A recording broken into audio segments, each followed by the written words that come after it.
Hey, what's going on, guys? I hope you're having a beautiful Monday morning, or well, now it's afternoon while I'm recording this.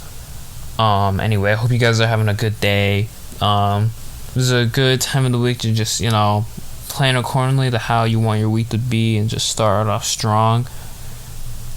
There's so much to talk about today that I might have to fit into another podcast, or we might just screw it and talk about all of it today because it's really just a lot. We're just gonna go right through everything that happened over the weekend and then get to the point where we are right now, Monday.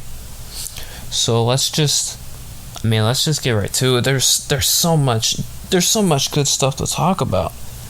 It's really going to be so fun to talk about everything that happened on Saturday and Sunday, which was huge craziness just going on. 2 Game 7s over the weekend, and it was a whole lot of just fun, chaos.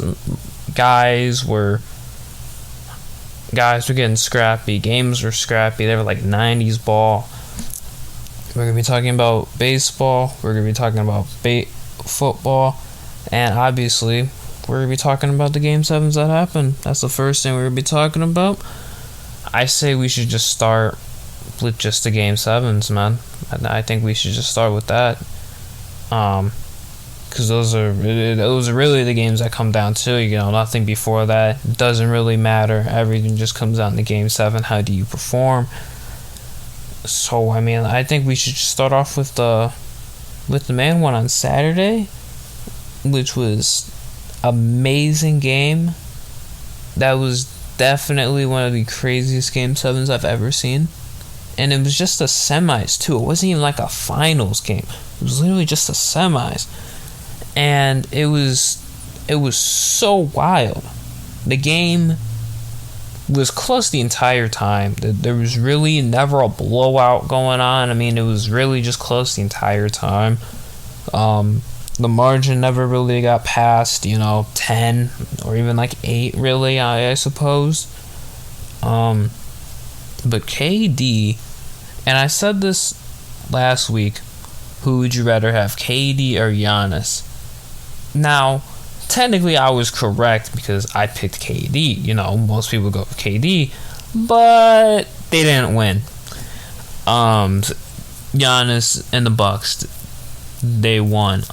But before we talk about like what went down, I think we should just start by just going through overhead through the game, and then we'll talk about each performance. So I guess really just to start, each team really got off to a good start, in the first and second quarter.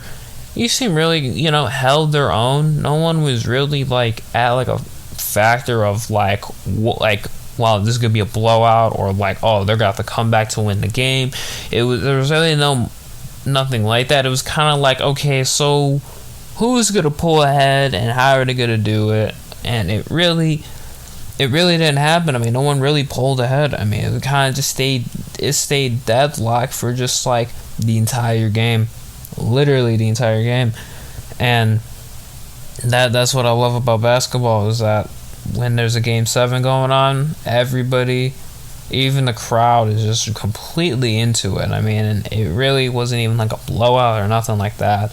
So I really enjoyed that game a whole lot.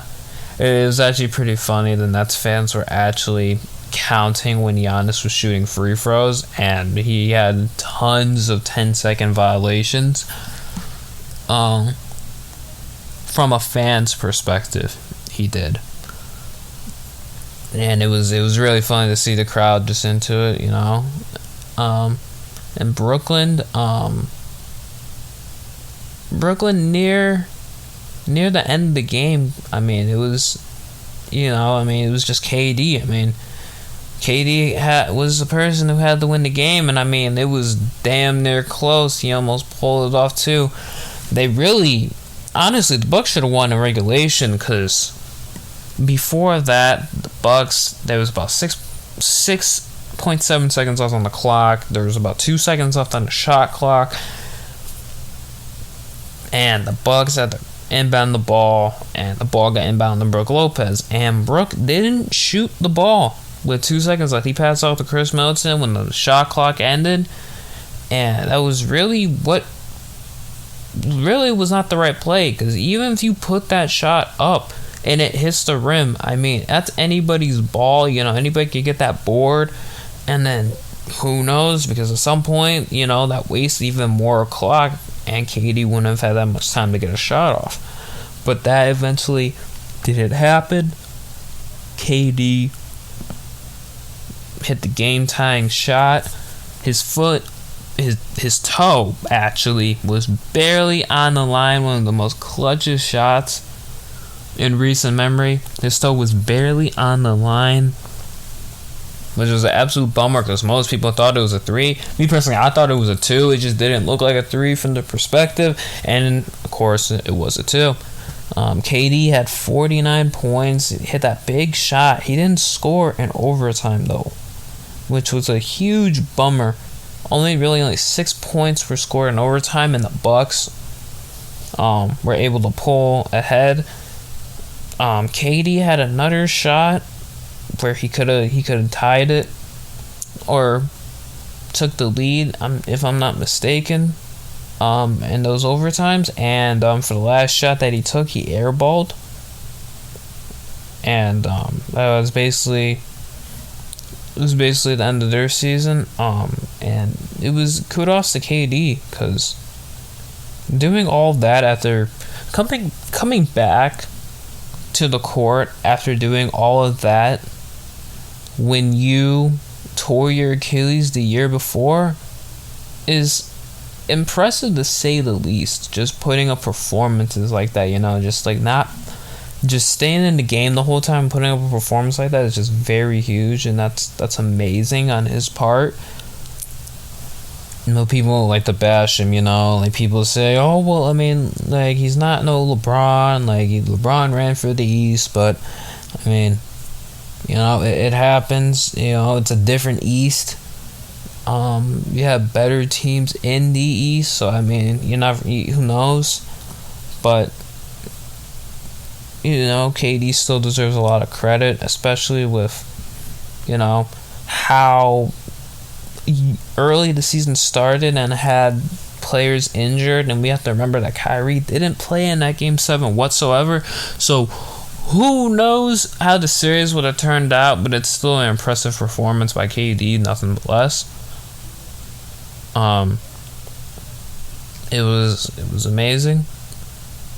And for the Bucks, I mean, Giannis dropped 40 points. I mean, that's what it was really. It just came down to KD versus Giannis, and Giannis was able to pull it out. I mean, he was able to get enough points to where the fact that the game mattered. Chris Middleton and even Drew Holiday. Drew Holiday was struggling in that game a lot.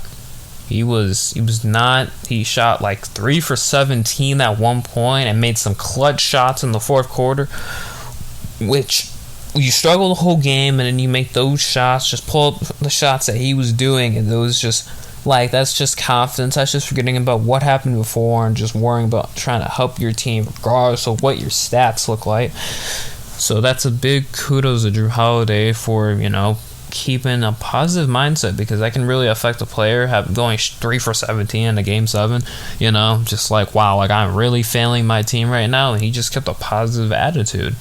So, I mean, that's kudos to him. It was the same thing with Chris Middleton. Chris Middleton wasn't really doing that good. In the second half, he shot a little bit better, and his shots are starting to fall, and then, the rest is history. It was a very good game. I'm very excited for the Eastern Conference Finals. I mean, it's going to be real good. Obviously, we all know about the Hawks and 76ers. The Hawks pull through, so we're going to have the Hawks and the Bucks. Very excited. I mean, let's just talk about the Hawks and Bucks. I mean, because that was also a really good game too. I mean, it was a very controversial game when it comes down to who showed up and who didn't. And it's just been a lot of just talk. I mean, it was it was a type of game that was like, well, people showed up, people didn't, people getting bashed, and Joel Embiid, he just played his game, and he performed the best he could with how his team was performing in that series. Trae Young, he shot 5 for 23 in the game, which is not good.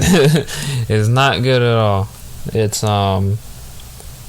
was definitely struggling from the arc, even from mid range. He was knocking the free throws down. He was a very good free throw shooter, but he was struggling from the arc and from the midi. But Kevin Hunter, I think I just butchered his name, Hunter, showed up and showed out for the Hawks. I believe he had 23 points, if I'm not mistaken. Really kept them in the game. John Collins, Clint Capella. Those are not even role players. Those are guys that you need. We all know about Kevin, man. We all know that man can shoot a deadly 3-point shot. We all know that back when he was doing that in Maryland. We all know. It was just a matter of time before he broke out. He wasn't really, for his standards, he wasn't really performing the way how he wanted to, And I think that Game 7, he broke out of it, and he just really helped his team stay in the game. And for the Sixers, it was kind of just like Embiid, Tobias Harris was getting buckets, now and then. But I feel like the main story in this game is just Ben Simmons. I think that's just someone we just need to talk about, because I've said it before, obviously not on the podcast, but I'll say it. But I have always said that he was a liability. Now, when it comes to his playmaking, he is a very good passer. But when it comes to his shooting and trying to score, it's not there. And I think Charles Barkley said something best, that he said, I will personally travel to Philly just to hear Philly radio after Game 5 of that series. And it was just really funny, because everybody knows how Philly gets down there on the radio. They bash everybody. Everybody's bashing Ben Simmons. People not even from Philly are bashing Ben. So you already know what they're gonna say. But Ben, he was scared to shoot the ball. He was really scared to shoot the ball. That's what it came down to. The man barely shot, and his free throws were terrible. He shot about 34% from the line in that series, or in that postseason, I should say. Not series, postseason, I believe, which is now the lowest for anybody in postseason history. He did not perform at all. Excuse me. He did not perform at all. And there's something's got to happen in the off season. Something's got to happen, because you can't have your point guard, your supposedly second best player, not shoot the ball and only put up 4 points. That's terrible. That cannot happen whatsoever. And he was scared. To shoot the ball. You could see it. Honestly, it could be just social media getting to him. Who knows? It could be, because that's what happens when you're such a star player, is that you kind of gotta watch what you look at on social media, because some of that stuff can affect you. So that could have affected him. But he just he's just turned to a liability. It was just, that's what it came down to. He just wasn't the guy on the floor. He for his height, he can play defense, but he needs offense. He needs a jumper. The fact that he actually turned down an offer from Kobe to help him on his jumper, and he said, "Nah, I'm good," like that, that's really biting him right now. That's biting him in the butt right now. That he did not take that offer, and obviously, and me personally, if I'm Ben Simmons, I'm taking that offer.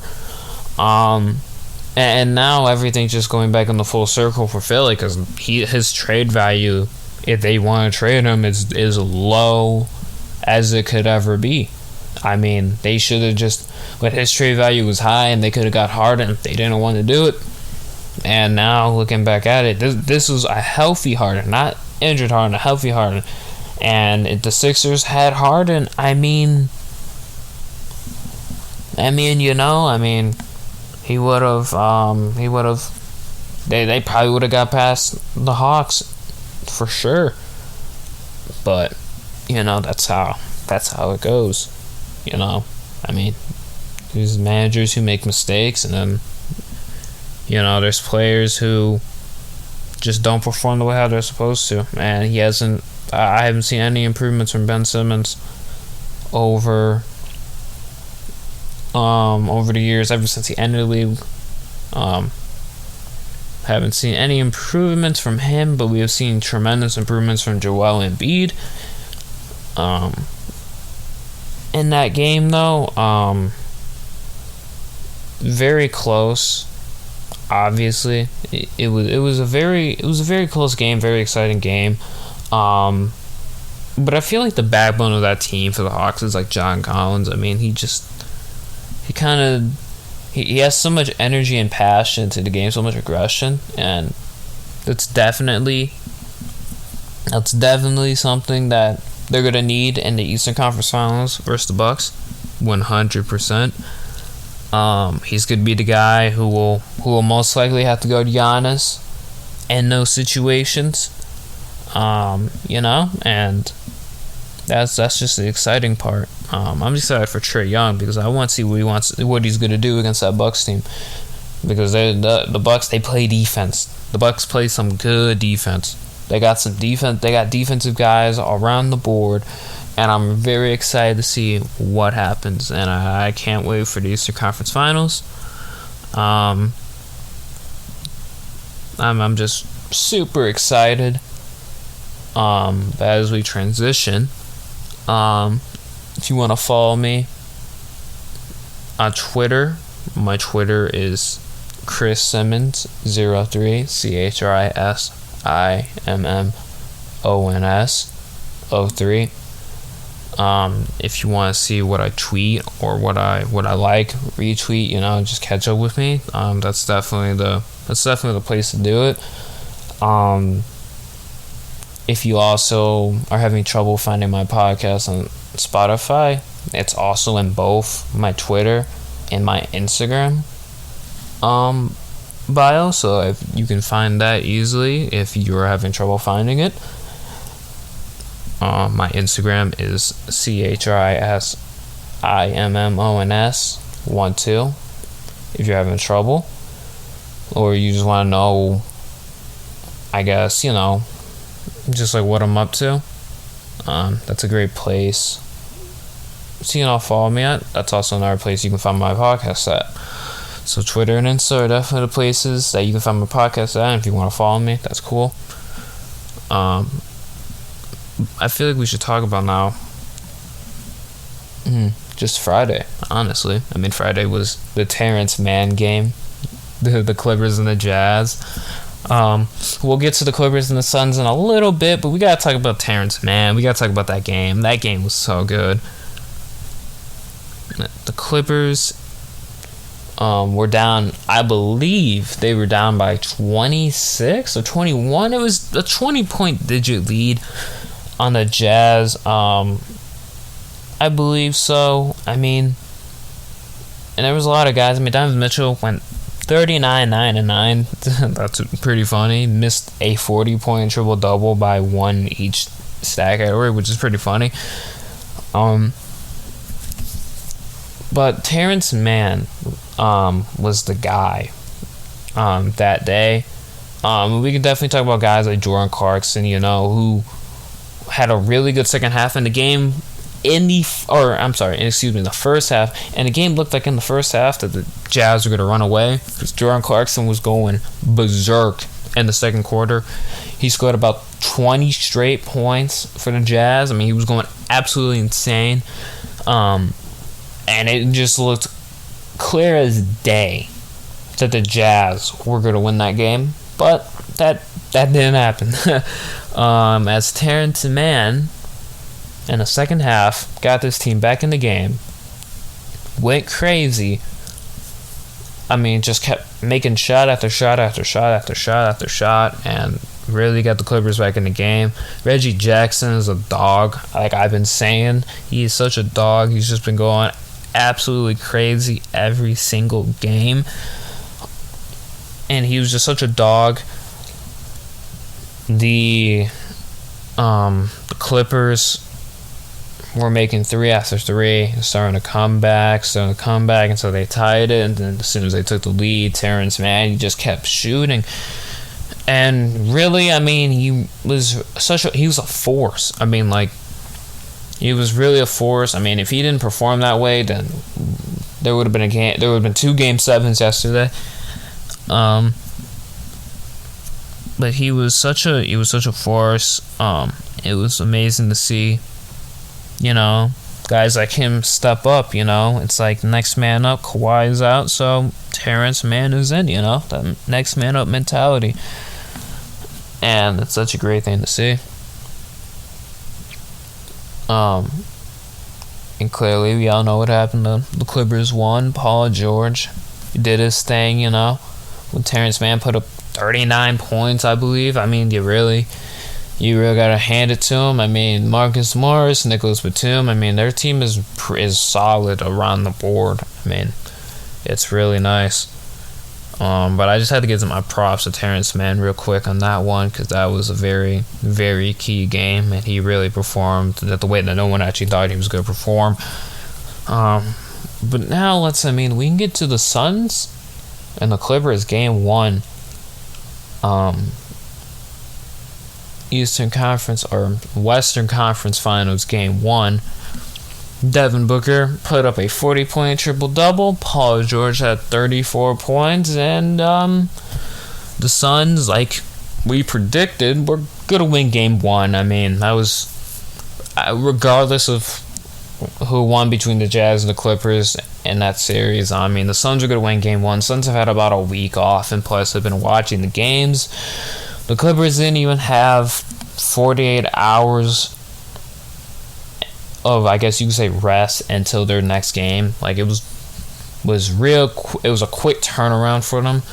But they played way better on a quick turnaround than I expected. I was expecting them to get blown out, to be completely honest. But they kept the game close just the entire time. They had the lead at times, but I mean, Devin Booker really just showed up and showed out. His mid-range game is so fluid, because I mean, there was just plays where I was just sitting there and I was just like, wow, like this man is like Kobe right now. Like, he's hitting mid-ranges out of nowhere. And he got most of his points from just the free throw line and from mid-range. I mean, he only made like 2 threes. I mean, that's something that's very key. One reason why I think he got that triple-double is because he had to play the point. And obviously, Chris Paul wasn't there. He's in quarantine. But he had to play the point. He had to get more guys involved, I mean, that's when Chris Paul is on the floor, Devin Booker can focus more on scoring. But when Chris Paul is on the floor, he's gotta focus on getting his teammates involved. I think he's done a way better job of that over the years. He's just been continuing to do great things. And I'm surprised that was actually his first ever triple-double, and it was a 40-point triple-double, which is incredible. And fun fact, the last 40-point triple-double was by Charles Barkley. And also another fact is that it was the same score as when Chuck got his triple-double. So that's pretty cool. But for the dark horse for the Suns is Deandre Ayton. That man is a beast.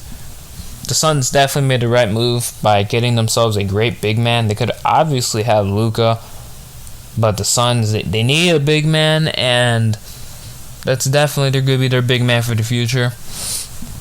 He definitely performs the way how we expect the number one pick to perform. He's doing amazing things, and he was mic'd up yesterday, and we heard some of the stuff he was saying, and he was saying some great stuff, just some great things. Just keeping his teammates involved, encouraging them to do good things, keep shooting the ball. And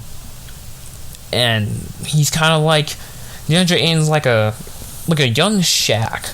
Now, I'm not when it comes to the dominant part, he's not like Shaq.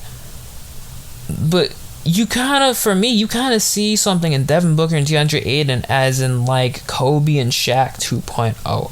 You have DeAndre Ayton, the big man, who is very physical, a force in the paint, is a great rebounder. It can actually pass. Devin Booker, who's just a menace, who has a great mid-range game. Like that. That's how I see Devin Booker and DeAndre Ayton, as like a Kobe and Shaq 2.0. I feel like I'm not the only person who feels that way, because I feel like people have said that, but I've just never heard it. But I can't be the only person who feels that way, especially from yesterday. I mean, it was just domination. Not from, obviously, the score, but, like, the way how they played, like, it was like, domination.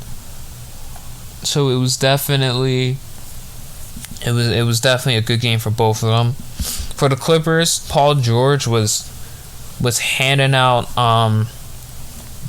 was just handing out buckets all game. That man was a bucket. He was in the game for he kept the Clippers in the game for about the whole time. Was really in it. Reggie Jackson, obviously, like I said, the man's a dog, and I will never take back that word, that he's such a dog. I think Terrence Mann, I don't have the scorecard, but I believe that Reggie Jackson got 20 points, Paul George had 34, Terrence Mann had about like 10. But I should go back to Terrence Mann, because he did have a low scoring game, but you could just see him on some of the shots that, like, when he got the ball, he was just hesitant. Like, he didn't look like himself for some reason. Like, he was hesitant to shoot the ball, that he was gonna make a mistake, by missing. And it was kind of like, I was kind of watching it, and I was like, why isn't he shooting? Like, you had a 39-point game performance, your now best player on your team is telling you that you're a dog, that you need to keep shooting, and he didn't really shoot. I mean, I saw him hesitant at times, and he would pass it away, and I was like, no, man, you gotta put that thing up, Like, I was rooting for him to score. Obviously, guys don't have their games and whatnot, but it just looked like he was a little hesitant, after coming off that big game. I mean, he was really, just wasn't himself. Another thing about he had a good game, though. The Clippers actually played a very solid game. We don't know about Kawhi. They're not telling us anything about Kawhi. I mean, it's kind of, it's blank. I mean, that's really how it is when we hear about Kawhi. Like, Clippers ain't saying nothing. They don't know about his ACL. Well, they probably do, but the public doesn't. And, they're just keeping that a secret, so we don't even know if Kawhi's going to be back in the playoffs. We'll only know once we actually get good details about it, but for now, that means Paul George got to step it up and be the guy for that team. But anyway, game 1 of that series was very exciting. And another fun fact is that this is gonna be the first, who, regardless of who wins, all of the 4 teams that are in the playoffs now haven't won a championship since the NBA and ABA merger. So it's definitely gonna be very exciting. The Hawks, they got their second. They are now at the second, or got their second conference finals in team history, which is exciting. The Suns are back, obviously, in the conference finals. I don't remember what year they were in it, but very exciting. Yeah, that's all for the basketball talk. Well, no, not yet. Actually, not yet. Nah, because I haven't actually done my prediction yet. I haven't done the prediction. That's my fault. Suns in 6. Yeah. I just, until we get further notice on Kawhi, because we know Chris Paul's coming back. As soon as we get further notice on Kawhi, I got Suns in 6. I mean, it's pretty obvious to me that I feel like the Suns are gonna get to the finals. I mean, people can say all they want that they're beating up injured teams, but I mean, like, and the season started too early. But we'll see. We'll see what happens, because if they face the Bucks or the Hawks, we know that ain't gonna be no injured team. So we'll see what happens. But we all knew Devin Booker was a young GOAT. I mean, or young all-star superstar player. He's definitely a top 10 player in the league for sure. He finally gets to produce his talent in key playoff games, so I'm very excited for him. But I say we gotta get into baseball, man. Baseball season's going on. We gotta get into baseball. We gotta talk about the standings. We gotta talk about some stuff, man. I mean, we got a bunch of, I don't know. We just got a bunch of stuff to talk about. We got the All-Star games coming up, the All-Star ballots. I think we all know how that goes. I mean, every sport's got their popularity contest going on. So really, I don't think that's something we need to talk about. But I think we got to talk about the standings, though, man. The standings is definitely something. But just like a quick, I guess, like heads up on just where everybody is in the standings. The AL East is the best division in the American League, 100% as of right now.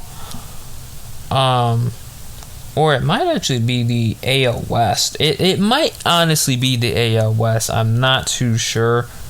Both of them are pretty deadlocked even based on who's the best. So I mean, we'll see what happens. I mean, and then the NL, it's honestly the Central. The Central's pretty tight right now. Very tight actually. It's very interesting too. But the Mets. Let's just talk about the Mets. They haven't been to the playoffs in a while, and this is definitely their year to definitely make something happen. I mean, they have the best chance out of all the teams in the National League, considering that they have the biggest lead from second place. This is definitely their year. I think for the NL Central, man, I think I'm a Cubs fan. The Cubs and Brewers are tied. Cubs just kind of wet the bed against the Marlins, and the Cubs, they have a tough schedule for this month. They've had a very tough schedule. They gotta face, I believe, the Indians. Then starting today, then they gotta go to LA, face the Dodgers on a 4-game set.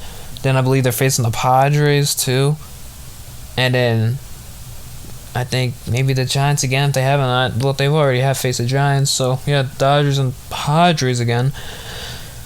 So it's definitely something.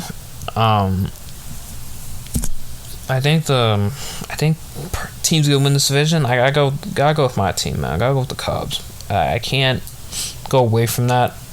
The Brewers have had a very easy schedule this month until they faced the Reds, and then I got swept. The division's pretty tight. I mean, teams are tied right now for first and for third. I mean, the NL West, the Giants still have a game and a half lead on the Dodgers. The Padres are getting back up there after they basically were just complete trash on the road trip. After losing their last 3 out of 10, they're just not doing good. And that's basically it. I mean, the it's the Rockies. They're the Rockies, and the Diamondbacks. Historically, the Diamondbacks have lost 10 straight, actually, and are now 9-31 on the road.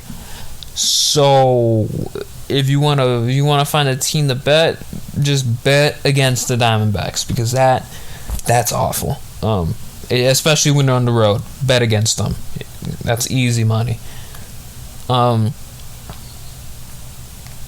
yeah, it's really exciting to see the Giants, because no one really predicted the Giants would actually be in first place. I didn't predict they'd be in first place, but they're in first place right now, and they actually have a very good record.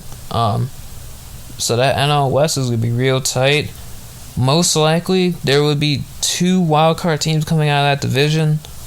So it's definitely important for teams in the NL East and NL Central to get ahead. The way how the East is looking, it looks like only it's going to be the division winner. I mean, and a team that's really disappointing is just the Braves. I mean, they made it to the NLCS at a 3-1 lead, gave it up, and now they're 33-36. Their pitching isn't good right now. Their hitting is phenomenal, but their pitching is very iffy. They're struggling on tons of stuff with their bullpen too. I mean, it's I don't really know what's happening with them. Can't really explain that one. Don't know what's going on with that. The American League is it's tight, man. I mean, the Rays and the Red Sox are having a series. For the Rays, they just got swept by the Mariners, which is something. The team with the longest drought in MLB. Yeah, playoff drought in MLB right now. They just got swept by, so that's amazing. For them, I guess. I mean, the Red Sox and Rays are facing each other today in a series. I think they're the top teams in the American League. No, because the White Sox actually took a series from them. They have a better record. But still, I mean, top 3 team, doing good. I mean, top 3 it's about top 5. I mean, it's really interesting. I mean, the division leaders are very interesting. The wild cards are going to be very interesting. Astros are on a 7-game win streak. I don't know who they're playing, but I know that the A's and the Astros are tied for first place. In the Central, the White Sox have a 2.5 game lead on the Indians. And that's really it. I mean, the Royals are this next team behind, and they're 10 games out, so you know how that division's going. White Sox will most likely win. I got them winning the division. The AL West is still really tight. I can't make a prediction on that. That's too much for right now, what's going on in there. And then the East, I can't do that either. The East, the Yankees are getting back. The Yankees actually ended their game yesterday against the A's on a triple play to end the game, which is insane. They won 2-1.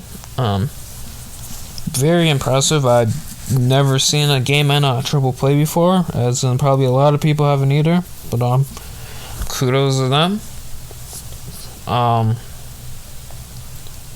And that's basically it for baseball. I mean, we'll definitely talk more about it. More about tomorrow, considering that obviously basketball is winding down, so we can start talking about sports like baseball and basketball. or I'm sorry, baseball and football. And obviously we can talk about the NCAA. I don't really talk about NCAA until around like the August time, So we have to wait a little while for that. I might have to just do like a featured podcast about, actually like talking about the NCAA, like for football, like the recruiting standards and whatnot, because that's a lot to talk about. It's a little confusing. When it comes to that, when it comes to the numbers and whatnot for the classes, you don't really know that off the top of your head, so it's gonna be a little difficult. I do a little bit of research on that. Same thing with basketball too. But now, for the first time, we're gonna be talking about football, which I'm very excited for. I'm very excited to talk about football.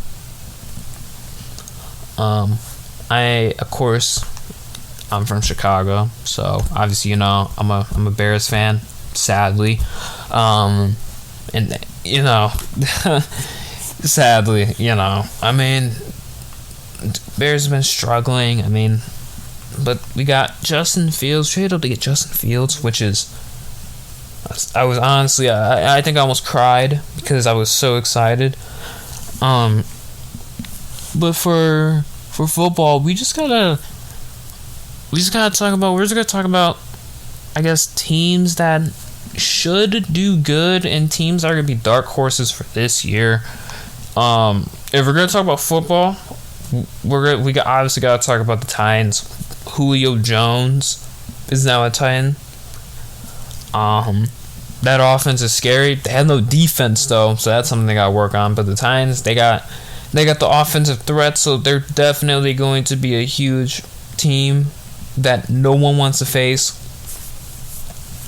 It's going to make games a lot better for them and more competitive. So I'm very excited for that one. Aaron Rodgers, I don't believe he's actually showed up to training camp. He doesn't, which tells me he doesn't want to be on the Packers. He doesn't. That's definitely something. After going 13-3, after Matt LaFleur decided to go for a field goal instead of actually going for it, that was stupid. Giving Tom Brady the ball back, while losing, why? Dak Prescott returns back after that terrible injury on his leg. So the Cowboys, there's definitely gonna be a revenge season for them after going 6-10. Jalen Hurts will most likely be the starter for the Eagles. I am predicting on that. I'm banking on that, and he has a new favorite target that he has played with before, Devontae Smith. That's gonna be very exciting for Philly. The Buccaneers, we know about the Bucs. They kept all 22 guys, all 22 starters from their Super Bowl team on offense and defense. So I got them going back to back. But I feel like the main topic we gotta talk about is for today is just like, who are the top 3 teams in the NFL right now at this very moment, and who are the 3 dark horses to maybe go for a playoff spot? And I'm just going to answer that question right now, and I believe that the top 3 teams as of right now, not in any order, we'll make it in order, will be the Bucs, the Buccaneers, obviously, the Chiefs, and the Bills. Those are definitely, in my opinion, the top 3 teams in the NFL right now. Top 3 teams with the least amount of drama that made the playoffs, went deep into the playoffs, obviously. And my 3 dark horses, man, gotta be, they gotta be the Dolphins. Gotta be the Dolphins. People are sleeping on the Cardinals. and the Cowboys. I mean, that's who I truly believe is a dark horse in this upcoming playoffs. Because obviously you know how people are about the Cowboys. People don't really believe in the Cowboys. Cardinals, they made the playoffs last year. They got a better team. They got better defense, you know. Experienced defense, defensive line. They had J.J. Watt, you know. Kyler Murray's more experienced. Him and D-Hop. And the Dolphins play in a very, I guess, like, you know, tough conference. And I believe they'll pull through this year. That's what I believe. We'll do predictions and who's winning each division and whatnot another day. As in I wanna shorten this podcast. I don't wanna talk about like everything, you know, in one podcast. You know, we just gotta talk about stuff in here and there, it's and bits in there. But you know, that's gonna be it for today. I mean, I hope you guys enjoy the rest of your Monday. I'm Chris Simmons, host of Crunch Time, and I will see you guys tomorrow. Peace.